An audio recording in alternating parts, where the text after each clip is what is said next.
في هذا الفيديو غادي نشاركوا معكم تفاصيل المباراة اللي غادي تجمع بين الرجاء الرياضي واولمبيك اسفي، توقيت والقنوات الناقلة.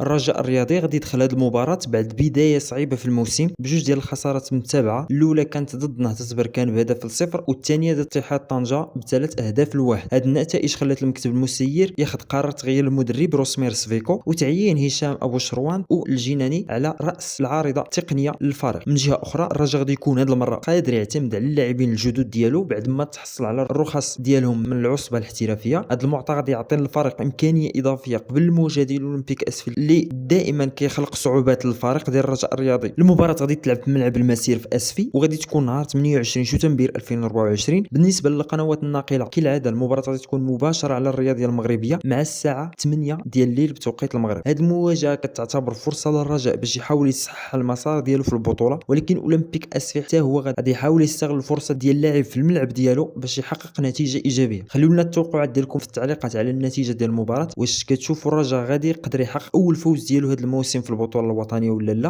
ما تنساوش تدعموا القناه بلايك وبارطاجيو الفيديو باش توصلكم جميع الفيديوهات الجديده ديال القناه. اشتركوا في القناه، تلاقاو في الفيديو الجاي.